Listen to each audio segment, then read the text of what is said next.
Hey, so welcome back, and this is more LeetCode problems. So today I thought we'll go ahead and do the arrays and hashing category on the popular problem list called Blind75.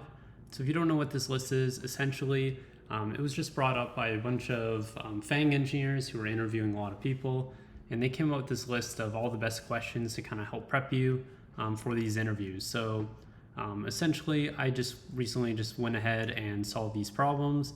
And so I just thought I'll go ahead, implement them one by one, and explain them to you. So let's go ahead and start with the first one called contains duplicates. And so for this one, you just want to return true or false as to whether or not there's a duplicate number in this list. And so 1 and 1 are duplicates, so we want to return true. Here they're all unique numbers, so we just return false. Here there's multiple duplicates, like 1 has duplicates, 3 has duplicates, and 4 has duplicates as well as 2, and so of course you want to return true in that case as well. And so to do this, all that you have to do is essentially use something called a set or a hash set, and that's just a way of looking up, okay, is there this number in this data structure in just O of 1 time complexity? So it does lookups really fast in comparison to arrays. It's very similar to a hash map, except it's not like a key value pair, it's just a single number. Simply used for a quick lookup, but has the cost of space complexity. And so basically, as we're iterating from left to right, we're going to keep track of a set called like seen, like what numbers have we seen so far. And so we say, okay, have we seen 1 so far? No, because our scene set's empty. So let's add that to our set and move on. Have we seen 2 so far? We look at our scene. Nope, we haven't seen 2 so far, so let's add it. Go to the next one. Have we seen 3? No, we haven't. Let's add it. And then finally, have we seen 1? Oh, we actually have. And so let's go ahead and return true. If we didn't hit this 1, then we would have reached the end of the array, and then we would have returned false in that case. So to implement this, all that you have to do is define that scene data structure, basically iterate through every number in this array. If we reach until the end, we're going to return false because, well, if we're able to reach the end of the array without seeing a number that we've already seen before, we'll want to return false because there's no duplicates. But let's go ahead and see if there are. So if this number has already been seen, let's return true. And the only way that this works is, of course, we want to add these numbers to our set. So we just do scene.add this particular number. And success. So that's that problem. Let's go ahead and try valid anagrams. So for this problem, you're just given a string called S and a string called T. And you just want to be able to see, okay, could you rearrange in either of these strings to create the other? And so in this case you can, and the rule behind this is basically they need to have basically the same letters. They also need to have the same number of those letters or the same number of occurrences of those letters. And so to check that, all you need is a hash map. And basically you're going to say, okay, how many times does A occur? A occurs 3 times.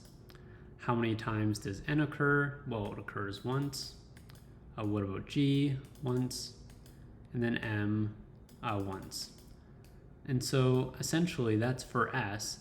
And you're just going to iterate through T from left to right. And you're just going to decrement these number of occurrences. And so N, okay, that's now 0. A, okay, that's now 2. G, that's now 0, and so forth. And basically, you know that you won't be able to rearrange them if you say if there's a number like C in here. If there's no number C in here, then of course you can't rearrange them to create the other phrase or word. So you return false in that case. But then also, say if there's like 7 A's in this string T. So in that case, you would like decrement A again, and then once you decrement A again, you start having negative numbers. So in that case, they don't have the same number of those letters, so you'd also want to return false in that case. So to do this, all that you have to do is use the counter library to create that hash map where you're going to have the key as the letter and the value as the number of occurrences of that letter in this string. So we're just going to iterate for every letter in this string called t. If we're able to reach the end, then we want to return true because we found no cases where they aren't able to be rearranged into the other. But once again, all that we have to say is, okay, if this letter is not in our counter, then of course we want to return false. Or if this letter's number of occurrences is equal to 0, then that means they don't have the same number of occurrences, and so we also want to return false. But of course, for any of this to work, with each iteration we want to decrement the count of that letter in this hash map. Oh, looks like something's wrong here. Let's take a peek. So this returns true and false. And so that's because, oh, of course, the only other case here is that naturally, if they don't have the same length, then you definitely know that you won't be able to rearrange it to make the other, because they have to have the same number of letters for you to rearrange them to be the same. So in this case, we would return false. And success. So on to the next one, toSum. So this is actually the first question on LeetCode, so it's a really popular one. And so essentially here, all that you want to do is return the indices of the numbers that add up to this target number. And so in this case, the numbers 2 and 7 can add up to 9, and so you return their indexes 0 and 1. And in this case, you want to make 6, so what makes 6 in these numbers? 2 and 4. So let's return the indexes to 1 and 2. And so to do this, all that you need is basically a hash map that will allow you to quickly look up what is the index of a particular value. And so we're going to store basically 2 is at index 0, 7 is at index 1, 11 is at index 2, and 15 is at index 3. So that's just a quick way to look up an O of 1 time complexity. What is the index associated with that number? And all that we want to do is, as we're iterating from left to right, we just want to see, okay, if we have 2, the number that we need to add to 9 is basically 9 minus 2. And so what's that number? Well, it's 7. And so we just see, okay, have we previously seen a number with 7? If so, let's go ahead and kind of look up in that hash map that I just described to you to get its index, and let's return it. All right, if that doesn't make sense, I think looking at the code will help. So essentially what we're going to do is we want the indices associated with those numbers. So let's iterate through for every number in this array. And so we're going to say, okay, we definitely want the index. So to get that, we want to enumerate these numbers so that we don't just have the number, but also the index. And so we can populate this hash map by saying, okay, this value is at this index. But before we would do that, we want to see, okay, the number that we need is basically the target number minus the current number. And so if our number that we need is in this hash map, let's just go ahead and return that pair. So it's going to be basically the current index as well as the index at the number we need. Let's try running that. Looks good. And success. So now let's do group anagrams.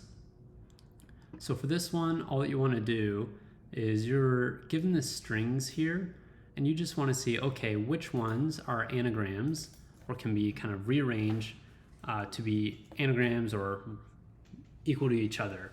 And so in this case, you can see that tan and nat can be rearranged into each other. And so we kind of group them together. Also these three, 8, eat, and t, if you rearrange them, they can equal each other.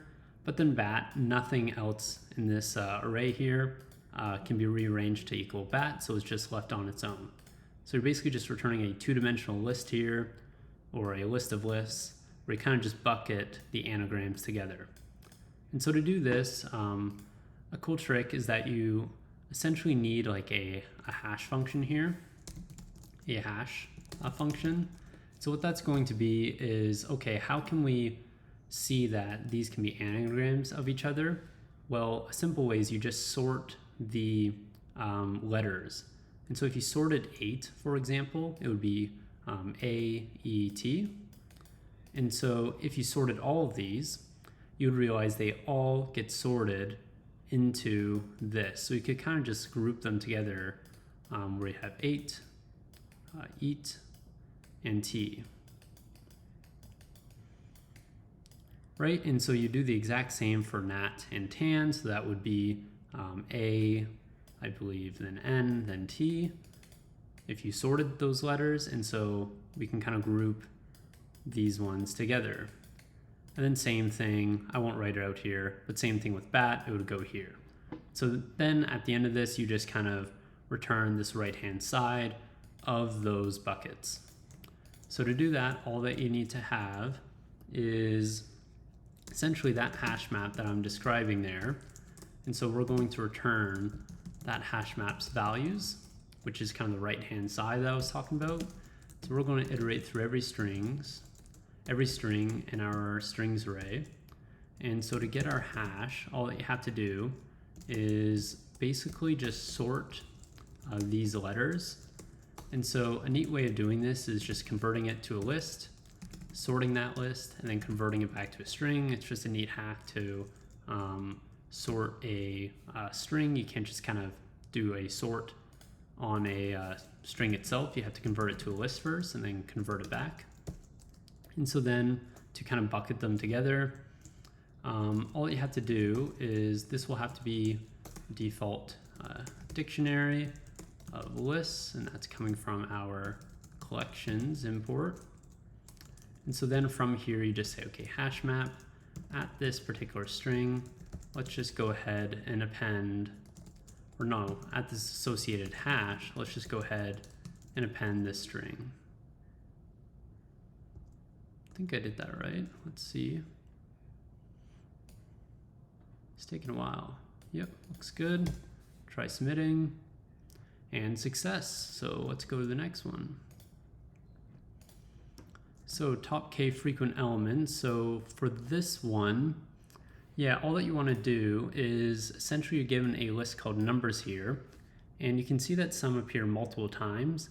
And so if we kind of group them together where this is the value and this is the number of occurrences on the right hand side, so this is the number and this is the number of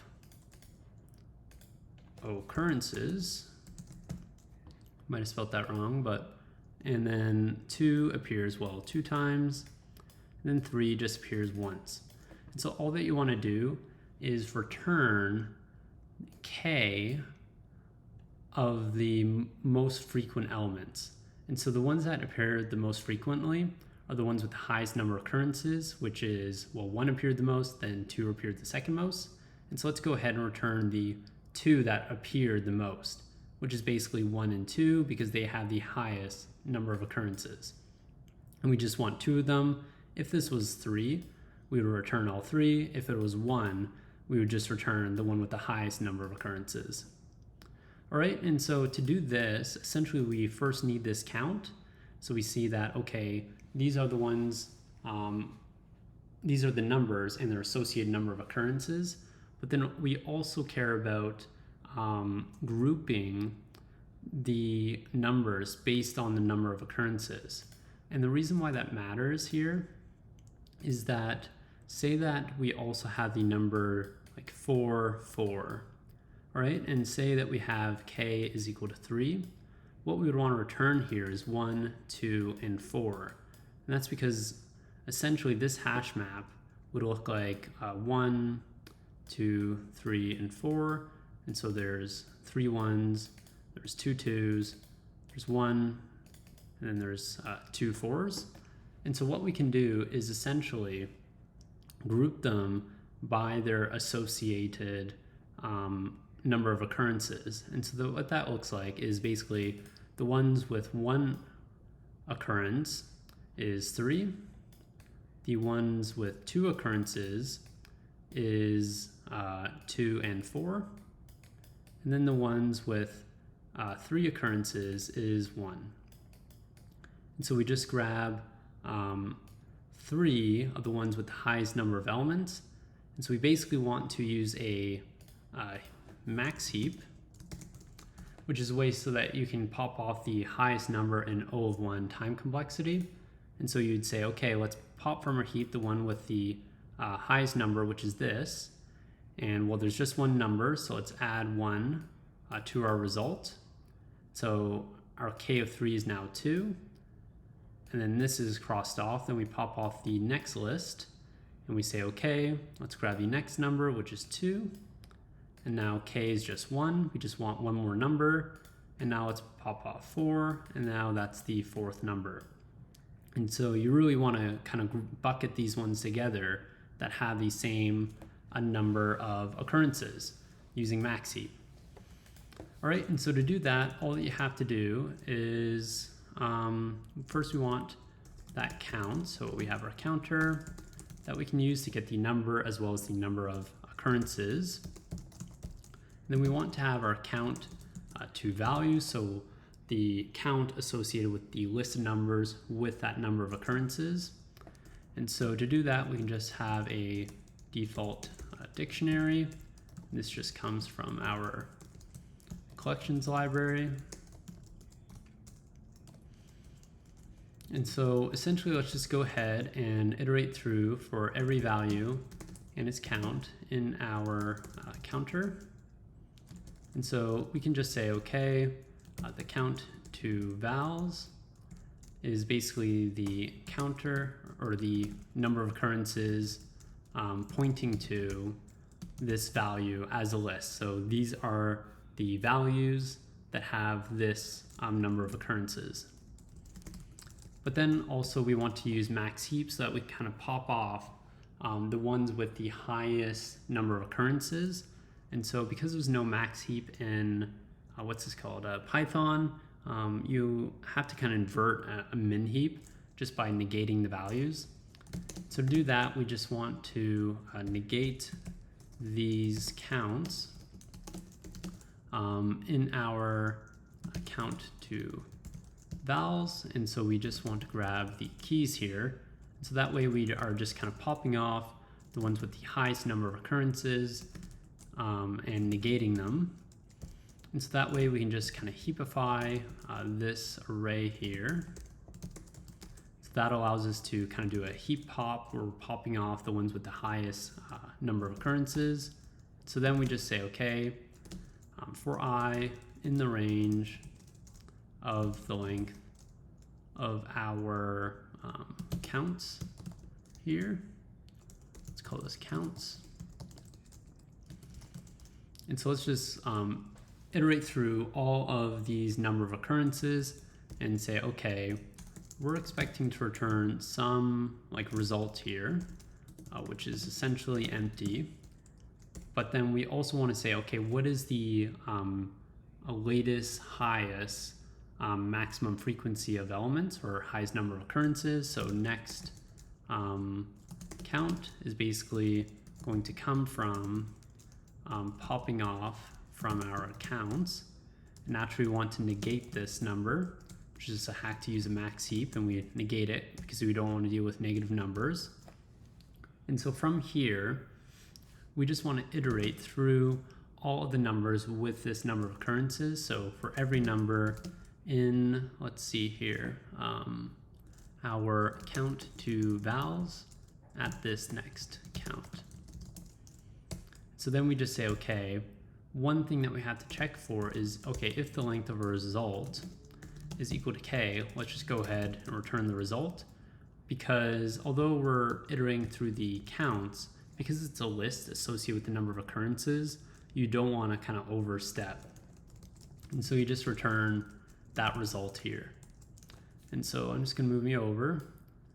Otherwise, we want to go ahead and add this new number. let's see here, counter.items, and success. So let's go on to the next one. So product of arrays except self. So for this one, all that you want to do is you're given this array called numbers, and you just want to output an array of the same length where you're basically taking the product at each instance of all the numbers except the current one. And so if you're at 1, what's the product of all the numbers except 1? Well, it's everything here. So 2 times 3 times 4 is equal to 24. Then we iterate to 2. What's all the numbers multiplied by each other except for 2? Well, it's 1 times 3 times 4, which is 12. And then we'll just do one more. So everything but 3. It's 1 times 2 times 4, which is 8. And then same thing for 4, which would equal to 6. So to do this, one thing that you have to quickly check for is that if there's more than one 0, then it's all going to be zeros, because if you multiply against a 0, like you get a 0. And so at every state, if there's 2 zeros, there's no way that it's not going to be 0. You can kind of run that through your head and through some few examples. It'll come pretty quickly that it has to be all zeros if there's more than one.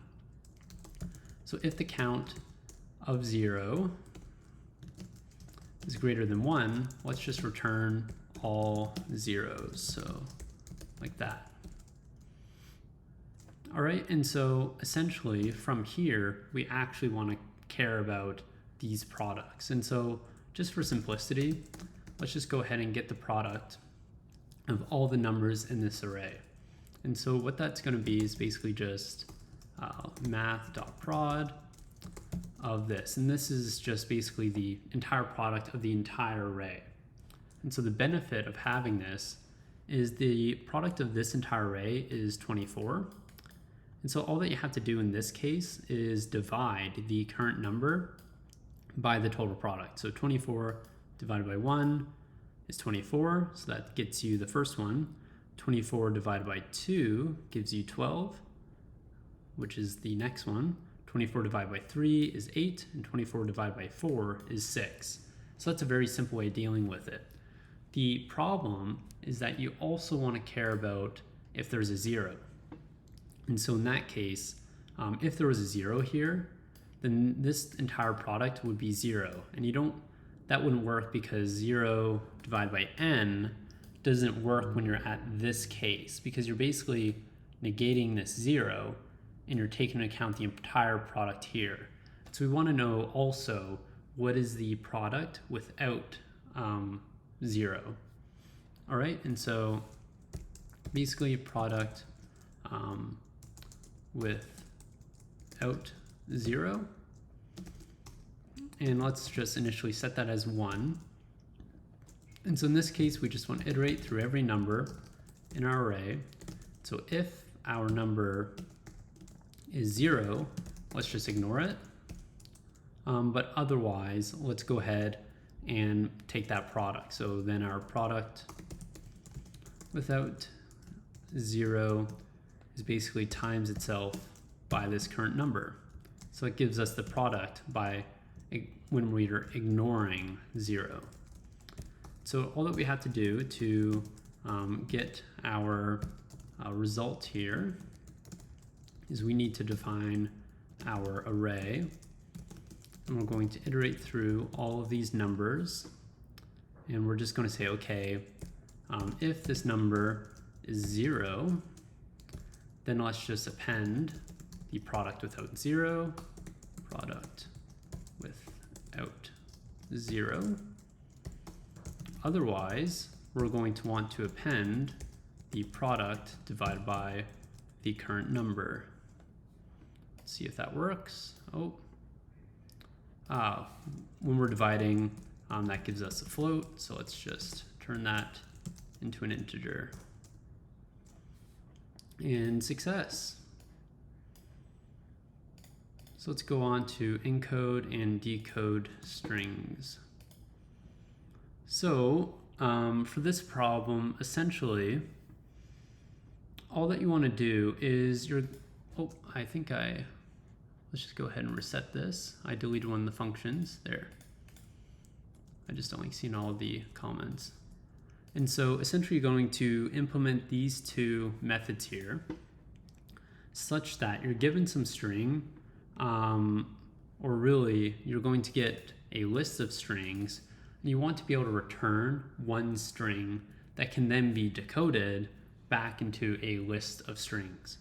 And so more practically what that looks like is essentially you're given this list of strings, hello world, and you want to convert it into just one string, but then you want to be able to convert it back into this list. And this is challenging because say if you're just using like a comma as that delimiter to kind of split them equally, there might actually be a comma in these strings, and so you can't really like re-decode it and then encode it and decode it by using a delimiter that is in this like ASCII characters. There is a hack where you can kind of use just like an emoji and just splitting it using it and then using that as the delimiter. But if this was expanded upon, then obviously that wouldn't scale. And so to do this practically, all that you have to do is, and this is how LeetCode actually does it on his site. I wasn't able to figure it out originally myself when I first did it. But essentially, all that you have to do is you specify the length of this string as well as a hash, just to associate that this number is in fact used for the delimiter. And so this is saying, okay, the length of the upcoming string is going to be 4. So then we can kind of take that string and split it. And then before that, we'll also have the length of the next string in the middle. So for, I believe 1 or 5, H world. And so then we can use that as the decoder. I don't think I'm explaining this too clearly. So I think I'll just write it out. So essentially we're going to take hello world and do, okay, the length of hello is 5. So it'll be 5h, and then we'll do hello. And then we'll say, okay, then 5h, or 5, hashtag, and then world. And so that's going to be the result of the encoding. Then we're decoding this back into a list of strings. We see, okay, we want to start here and basically take from here to here, which is 5 characters in length, and make that our first cell. And so as a result, we would then put hello here. And then we would basically just hop 5 characters forward because we're given 5 here. And we'll say, okay, what's the next word's length? Well, it's also 5. So then we'll do the exact same thing here and then add a world to it. All right, and then we'll just kind of hop ahead and well, we reach the end of the string. Okay, and so to do that, all we have to do is basically, let's see here, we have our string and we want to return this string and we want to iterate through, so for every, I guess, word in our strings, we then want to add to our string, kind of concatenate to it the length of that word, as well as a hashtag to indicate it as a delimiter, as well as the actual word itself. All right, and so to decode it, we do a lot more. And so for this, we really want to have 2 pointers. And so we're going to be pointing to the beginning of the word and the end of the word and kind of pulling that as a new cell. But then we also care about the fact that these numbers, so in this example, these lengths of the words were only like single digits. So this 5 could be represented using just one character, or character. But what if this word was 45 or 145 characters in length? And so because we're dealing with strings, we also want to have kind of 2 pointers to be able to convert this string here of length 3 into an integer. All right, if that doesn't make much sense, I think it really will make more sense once I show you the implementation. And so essentially we're going to have a pointer called p1, and we're going to have some result, which is an array that we're going to be returning at the end here. And so we're going to iterate, so while our p1 is less than the length of this string. And then we also want to have a second pointer that also starts at 0. And we're going to say, okay, we need to grab that first kind of number there because it can be multiple characters in length. And so we just say, okay, while the letter at p2 does not equal that hashtag, then let's keep incrementing this pointer. But once it does, then we know that we found that integer. So we know that the word length is then going to be essentially the slicing of the string from p1 all the way to p2. All right, and so now we know the word length. And so from here, we want to slice our new word. And so we just want to get that new word, which is basically going to be the slicing of the string from, let's think here, p2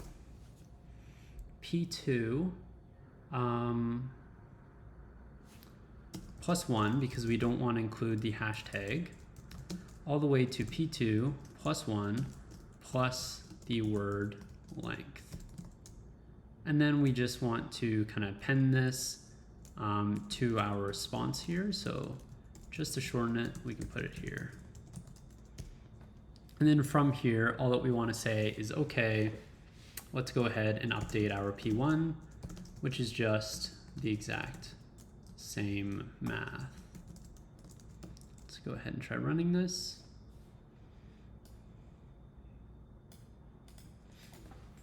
Let's see here. Length of the word. So let's make that a string.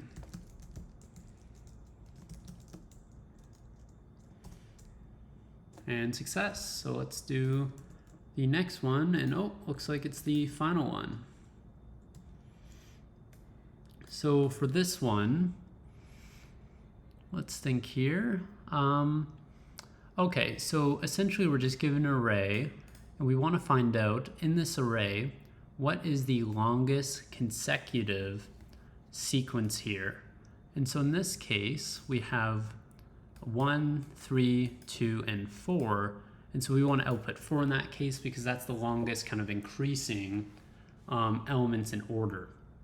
Now what matters here is that we're just increasing by 1 with each iteration. And so you couldn't do like 1, then 5, then 7. Like they have to be just kind of incrementing by 1 each time. All right, and so to do this, the catch here is that we have to write an algorithm that's running in O of n time. And so immediately when you see that, you can't use sorting. Because if you use sorting, it would be really simple because you just have to find when those elements are in increasing order. And so once you know that you can't use sorting, you should think of, okay, how can I use space complexity to allow me to optimize my time complexity? And so in this case, what you can use, and I'm kind of coming up with this on the spot because I totally forget how you do it, is essentially we want to look through here and see that, okay, let's add to our set. I remember how to do this now. So let's add to our set all of the numbers that we've seen before, just like what we did on the first question. And so we kind of do like 4, or first we see 100, then we see 4, then we see 200. So as we're iterating from left to right, let's add the numbers that we've seen. And so with this, what we do is that we just say, okay, is there a number equal to the first number plus 1? So is there the current number plus 1? Does that exist in here? If so, we increment our kind of current count by 1. So now we're at 1. And then is there the current number? Or I guess that's really 2, because the first number counts as 1. And then is there the number plus 2? Well, 1 plus 2 is 3, and well, that's also in here. So then we get a total length of consecutive elements of 3. Then is there a number plus 3? Well, 1 plus 3 is 4, and so then we get a total consecutive length of 4, and that's how you get the result. As you can see with 100, naturally there's not 101, so that would just have a total length of 1, and same thing with 200, just a length of 1. Now the main trick here is that you really want to avoid doing repeated work, and so the last thing that you want is first to try it with 4, then to try it with 1, and then 3, and then 2, like keep doing all that repeated work when really all these 4 numbers are just part of the same bucket. And so to do that, all that you have to check is if there's a number that is 1 step smaller or 1 number smaller, then ignore it. So say if we're at this instance, then we say, okay, if there's a number of 3 minus 1 in here, which is 2, so does 2 exist in this array? If so, let's ignore it. And that allows us so that we always just start this consecutive element sequence at the smallest number. And that way we just do it once because there's only one smallest number in a sequence. All right, and so to do this, all that you have to do, I keep saying that, is we have our set of these numbers. So these are the numbers that's contained, we'll just say contains, in this array. And so we're just going to iterate through for every number in here. And so we're going to want to return the maximum length. And that's going to be initially just 0. And so this is like the current number that we're on. But then the next number is, or I guess we'll just say current, is initially going to be n. So we're just going to say, okay, while n is in our set here, let's keep iterating and incrementing our new kind of sequence length. So that would be okay. We want to take into account, the current length, which will be 0. And so as we're iterating, we're going to say, okay, then, so while, I guess current is in contains, let's increment current by 1. Let's also increment the length by 1. And so with this, then we can just say, okay, then the new maximum length is just the maximum of itself compared with the current length. And then the only other catch here is that really useful time complexity optimization, which is just, okay, if there is the current number minus 1 in this set, then let's just ignore it and skip to the next one. And success. So I think that's the last problem in the arrays and hashing category on Blind75. So I hope all that helped a little bit. Feel free to go to neatcode.io that I used today. It's really helpful and it's what I used when I first started. And I hope this helped a little bit. So good luck with the rest of your algorithms, and catch me next side. I'll probably do 2 pointers as well as sliding windows together for the next episode of this. So thanks again, and good luck with the rest of your algorithms. Thanks for watching.